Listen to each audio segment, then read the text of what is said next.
Out of time and out of office, Sir Keir Starmer quits, number 10. Every decision I've taken has been about putting the country I love first. That is why I will resign as leader of the Labour Party. Keir Starmer's departure means we're now going to have our 7th Prime Minister in just 10 years since the vote on Brexit. In spring 2026, catastrophic election results across Wales, Scotland and English local government left his party reeling. It is brutal for the Prime Minister and his party. Goodness knows what's going through their minds in that building tonight. Where's Streeting? Are you measuring the curtains? But in the end, Sir Keir's departure was triggered by his own colleagues. I want to leave people in no doubt today. A vote for me in this by-election campaign is a vote to change Labour. It's a dramatic fall since Labour's stunning election victory of 2024. We did it! It was really clear and apparent in their first couple of weeks in number 10 that they hadn't done any planning. His premiership has been on the slide for months and will ultimately be remembered as one of early errors, wasted opportunities and plummeting popularity. And when I leave the biggest job in the country, I shall spend more time on the most important job. Being the best husband I can to my fantastic wife Vic, who has been a rock by my side through good times and bad. And being the best dad I can to my beautiful children. From landslide to collapse, Starmer, what went wrong?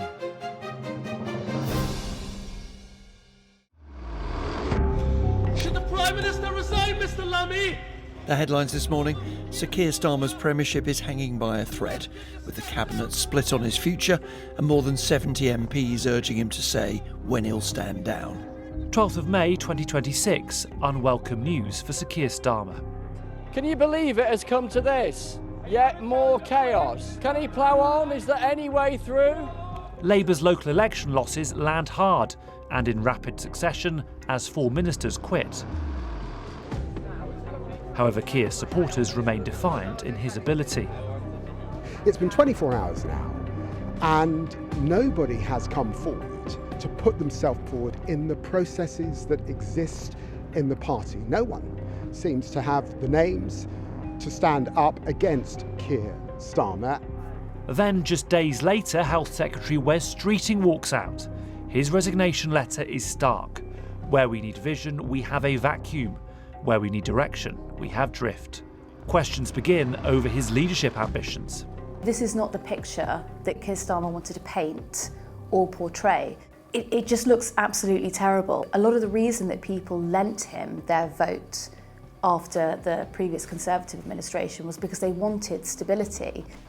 To remove the Prime Minister that took them to that victory after just 2 years does make Labour in danger of looking unserious itself.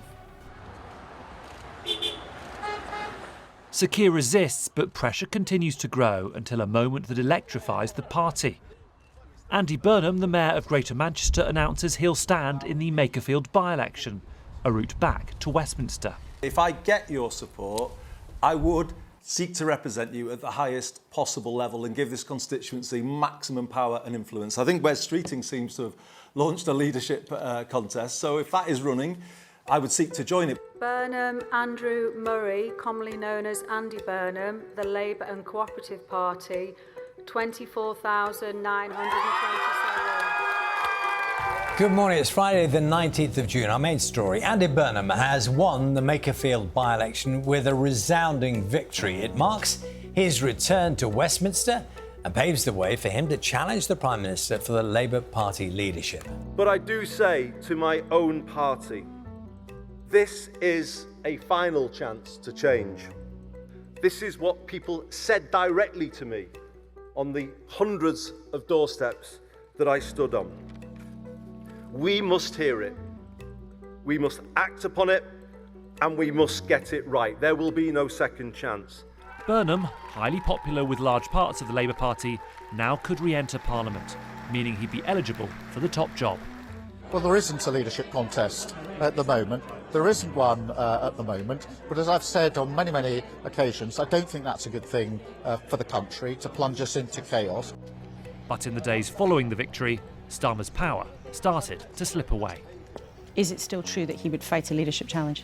These are decisions for Keir to make, and that's why I said that he is taking the time, as well as dealing with all the issues that a Prime Minister deals with over a weekend, a very busy weekend, that he's also taking the time to think through what the political realities are today compared to last week, the week before. But I know that he's a Prime Minister who always puts country first. Then, on Monday morning, it came to this. The question my party is asking now is whether I am best placed to lead us into the next general election. I have heard the answer of my parliamentary party to that question, and I accept that answer with good grace. Every decision I've taken has been about putting the country I love first. That is why I will resign as leader of the Labour Party. I have spoken to His Majesty the King this morning to inform him of my decision. I will ask the National Executive Committee of the Labour Party to set out a timetable with nominations opening on the 9th of July and completed by the summer recess. In the case of a contest, this will ensure a new leader is in place before Parliament returns in September. I will remain in post as Prime Minister until the contest is complete, and I will do everything I can to ensure an orderly handover of power. The House of Cards had started to collapse for Starmer a month earlier.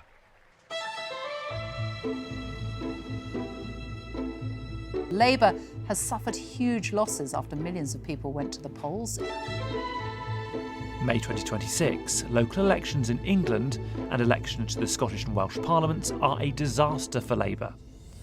It is brutal for the Prime Minister and his party. Goodness knows what's going through their minds in that building tonight. In England, Labour loses nearly 1,500 council seats. Labour strongholds are wiped out as Reform and the Greens scoop up votes. Labour councillors and others are furious at what they see as a failure of leadership from the top. So many people mentioned that they would not vote for Keir Starmer or for anybody that represented Keir Starmer. What I would say, the message from my constituency is that it's curtains for Keir. It was a really sort of big hammer blow to number 10, and we shouldn't forget as well that this was always going to be used as the sort of pretext by some of the leadership contenders who wanted to use this moment to cause maximum political pain to Keir Starmer. In Wales, Plaid Cymru and Reform are the big winners. Labour's vote is decimated. It is clear that results across the whole of the United Kingdom have demonstrated deep frustration with the Labour Party.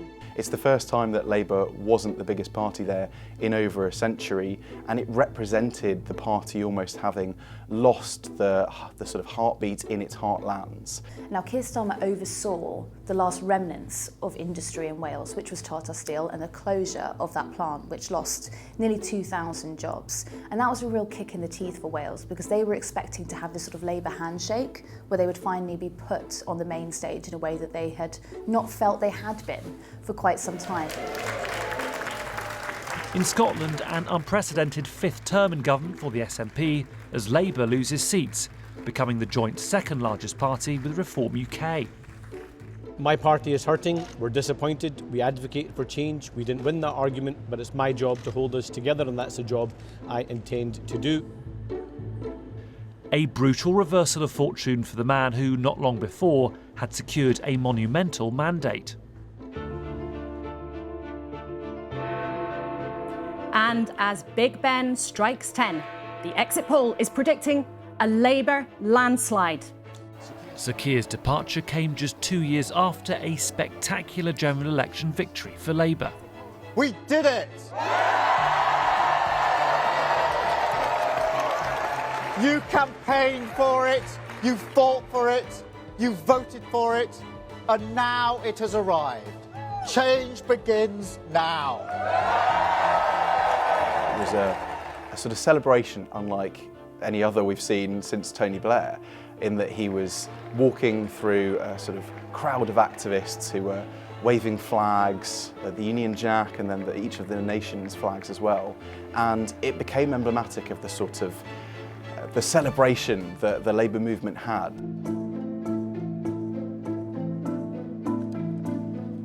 I have to be honest with you. Things are worse than we ever imagined. I think they rather clumsily handled the inheritance. I mean, you had a rather sort of piecemeal attack on the Tory inheritance, often used to justify unnecessarily performative policies which became deeply unpopular, like the winter fuel cut.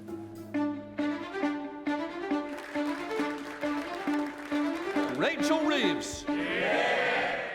Labour claimed there was a £22 billion black hole in the public finances. The Chancellor made an announcement. But today I am making the difficult decision that those not in receipt of pension credit or certain other means-tested benefits will no longer receive the winter fuel payment from this year onwards.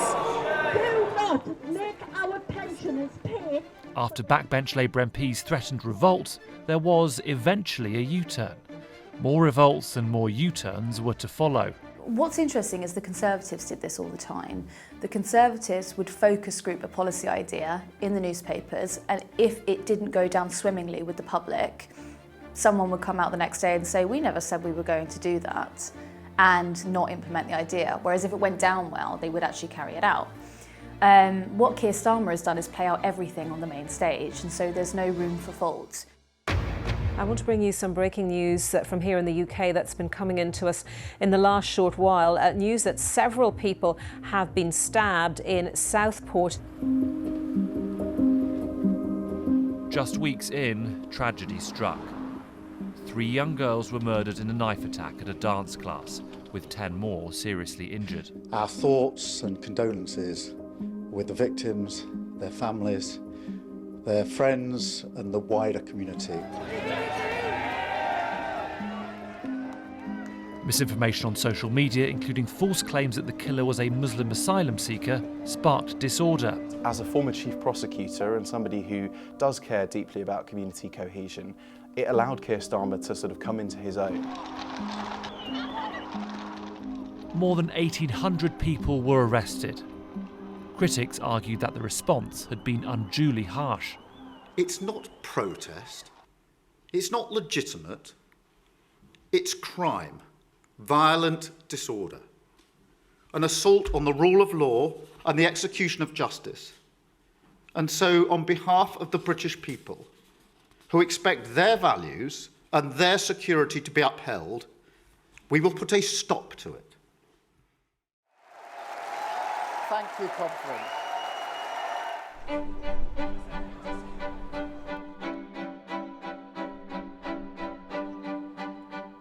Labour's first conference in power loomed, but it would be overshadowed by so-called Freebie-gate.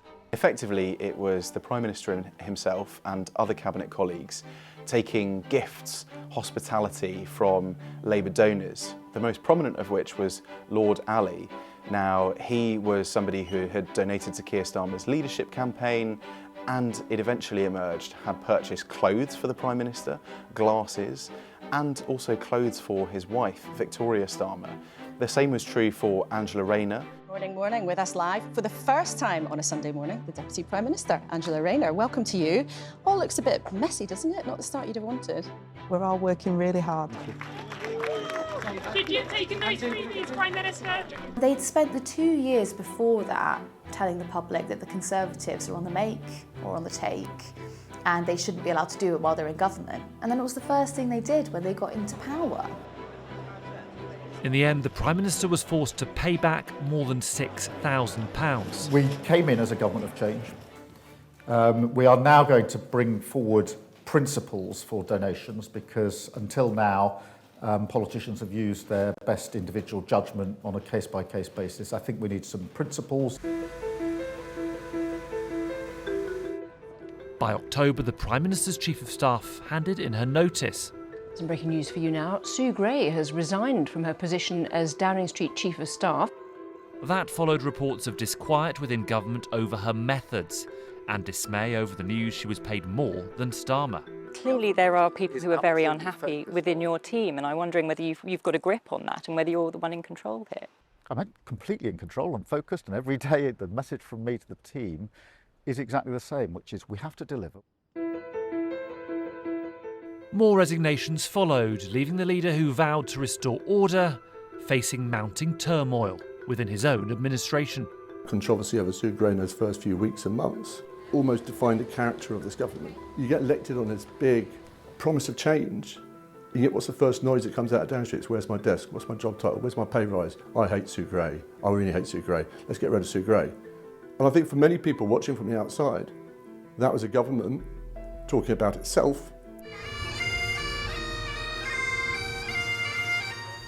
It is my pleasure to bring from His Majesty the King a letter. He sends his best wishes and his... There seemed to be early success in Starmer's proactive courtship of the Trump administration.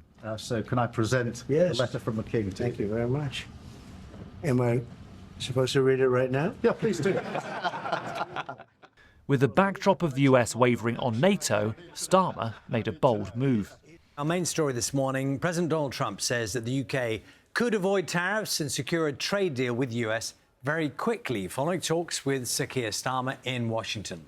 Prime Minister Starmer, you've been terrific in our discussions. You're a very tough negotiator, however.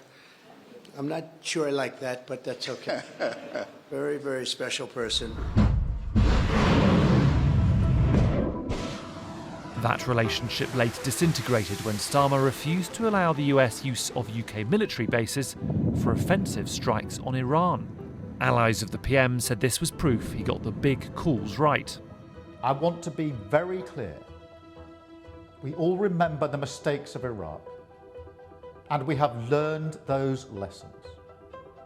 We were not involved in the initial strikes on Iran, and we will not join offensive action now. Spain has been very, very uncooperative, and so has UK. Now, the second one is shocking, but this is not the age of Churchill. I will say the UK has been very, very uncooperative. Well, the way he kept us out of the Iran war was pretty important. So that was an expression of his values. That was an expression of, I'm not going to rise to this baiting and this bullying by Trump. Just very calmly, no, we're not doing that. He really took his eye off the ball domestically. So while he was looking abroad at curating relationships with Donald Trump or perhaps visiting the Gulf states to try and keep up relations there, he took his eye off about, what is it actually like for the average person in the UK experiencing the cost of living crisis. This is such a good thing. They have found more money for the NHS. They've introduced workers' rights, renters' rights. They've done lots and lots of long-term investment in the infrastructure of this country, which I think is they won't get credit for. But it's a good thing to have done, and I think they can be proud of that. But who is Sir Keir Starmer? Born in 1962, he was named after Keir Hardie, Labour's first parliamentary leader. Sir Keir grew up in Surrey with his parents and 3 siblings. Now, when I was growing up, my dad was a toolmaker and worked in a factory, and my mum was a nurse. And they struggled. They struggled financially, and they struggled particularly with my mum's health. He never wanted to contaminate what was most authentic about him with this horrible world of politics. So instead of that, all you saw was this buttoned up, tightly bound, occluded self, and people thought, well, he's not real. He attended Reigate Grammar on a bursary, gained law degrees from Leeds and Oxford, and became a barrister specialising in human rights. In the 1980s, he spoke on TV about the laws restricting acid house parties. You've been to one? I haven't. As a child, he showed a keen interest in music, a lifelong passion for football, Arsenal in particular, and he joined the Labour Party in his teens. One of my boyhood memories is 5 o'clock sports report. Remember that? In 2008, he became England and Wales's top prosecutor, overseeing high-profile cases like MP's expenses. His whole training was to bottle things up, and he hates posture, he hates show-offs. One of the reasons he really despised Boris Johnson. The bloke was just all posture, and he saw himself as this evidence-based, fact-based person. He was elected as an MP in 2015, 5 years later became leader of the party and in 2024 won a huge victory for Labour. The real sadness for many people who know him very well is this is a fundamentally decent man. Because I knew that he had this brother who was dying of cancer. His brother had a really tough life. Just when he had finally got himself a house and settled down in Leeds, he finds he's got cancer and he's dying. And Keir is visiting him secretly all the way through the election. No one knows, no cameras, he's not making a deal of his brother, but he just doesn't want anyone there. His first instinct was to do that, to conceal this very real story, rather than go out and try and milk some public sympathy like many, many politicians would have done. I think that makes him a genuine person, but it's a genuine person that people didn't see. 6 months into government, a controversial appointment of a former Labour grandee. Lord Mandelson is expected to be officially confirmed later as the UK's next ambassador to the United States. This is somebody who had twice been forced to resign in disgrace, been known himself as the Prince of Darkness. And everyone knows why he did it. Lots of people thought it was a good idea, including some of the people who criticised him most for it. You know, appointing a narcissist obsessed with wealth and power. Everyone thought he'd fit in really well in Donald Trump's Washington, right? Right? It was a risk, but everyone knew it was a risk and they thought it was a risk worth taking. It was a high-stakes move, intended to give Britain a heavyweight presence during President Trump's second term. What a beautiful accent, too. I'd like to have that accent. Thank you. My mother would be proud. The move backfired. US documents surfaced demonstrating quite how close Mandelson had been to the paedophile Jeffrey Epstein. Among other documents that have come to light is a note sent in 2003 by Lord Mandelson, who is now, of course, the UK's ambassador to the United States. In it, he apparently refers to Epstein as his best pal. By September 2025, Lord Mandelson was sacked. Keir Starmer had known to some extent about the relationship between Jeffrey Epstein and Peter Mandelson, but he said he didn't know that it had continued after that point, and he effectively said that Peter Mandelson had lied about the extent of that friendship and relationship. Keir Starmer is presented as a man who is an honourable person. He's someone who doesn't lie, who is a little bit boring, but in a but complimentary. You know, we're complimenting that he's boring because he's stable and sturdy. And then when he engages in friendships with people like Peter Mandelson or takes free suits from someone like Lord Ali, it looks grubby. Peter Mandelson has made few public comments, but maintains he never acted criminally and was never motivated by financial gain.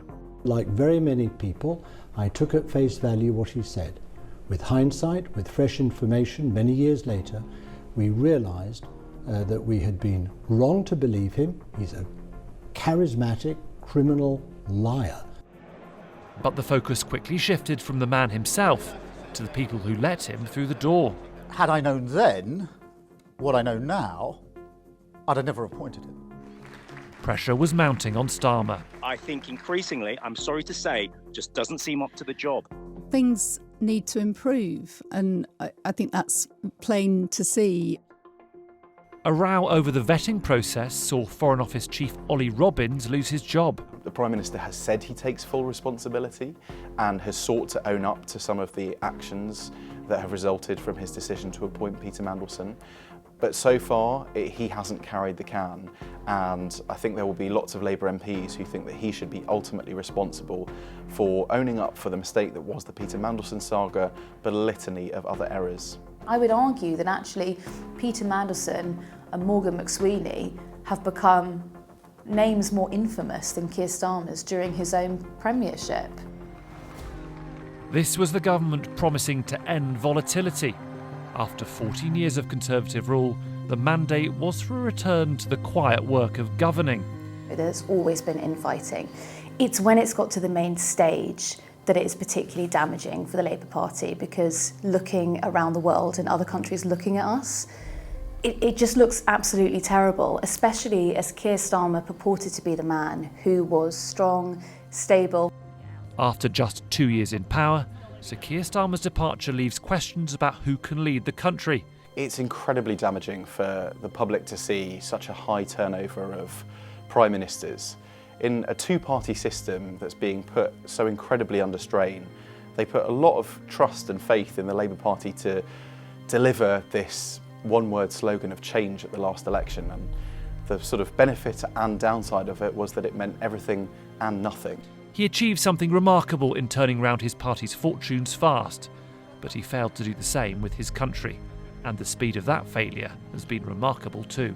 He's not someone who's used to failing, and he will feel like he's failed, no matter what the tributes are to him now. He will take, I think he'll take comfort that he kept Britain safe in a really dangerous world at various times. I think he has done a huge amount of heavy lifting, achieved moments of huge peril on Ukraine and on Iran and on other areas too, to keep us safe. He will, I think, probably struggle to be remembered for much more than the key policies he's delivered so far, and people will be looking for a character that shows much more political strength, that is able to articulate the concerns of voters in a way that he seemingly couldn't.